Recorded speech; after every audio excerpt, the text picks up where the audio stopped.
So EOS has allowed us to, or allowed our officers, not even to think about the body camera portion of their responsibilities. So it's part of our policy, within our department that all these different encounters, various types of encounters, have to be recorded. What EOS did for us was, one, it allowed them not even to think about it because you almost can't even see it because of the way it's holstered within your uniform or your carrier, and second, the back end of it just allowed them to really be hands-free with it. A big thing was just the ability to not lose the cameras. We had a solution before where there was a sliding window, and cameras would turn on and turn off really easily. Finding a solution, and then also the ability for the camera to offload without the officer having to plug it in. Before we just had in-car cameras, we didn't have body cameras, so we moved from the in-car cameras, but having the body camera and the in-car camera running at the same time has been really beneficial in giving us different angles, different views of scenes and incidents that we're able to pass along for prosecution as well. So it's been useful. For the quality there is great.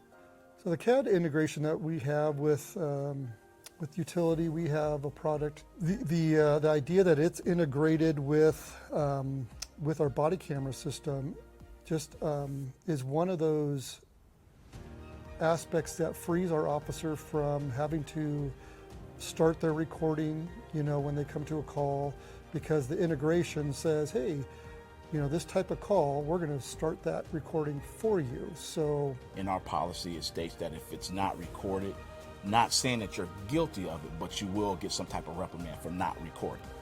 It takes that human error out of that aspect of patrol or doing your job that you don't have to worry about, because you know that you're going to get the footage that you need recorded, and that way it will help, make you stay clear of any complaints or any problems. A survivor of a sexual assault that's at their darkest point, when the officer's there, it's great to capture that video if we need it for prosecution.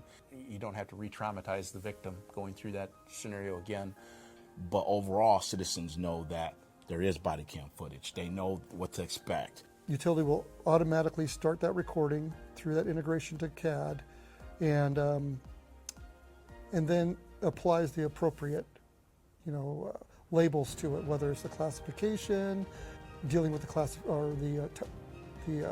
retention schedule of that type of media, and so the officer doesn't have to even think about any of that. It just happens.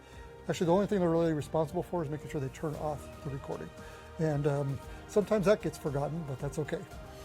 We've had incidents where somebody that's a suspect in something has just kind of looking for that litigation, right? They're looking for litigation, and they find out there's body camera video footage, and you give them that footage, and it just takes the wind out of their sail because there's nothing there. It's like the story they've made isn't true. So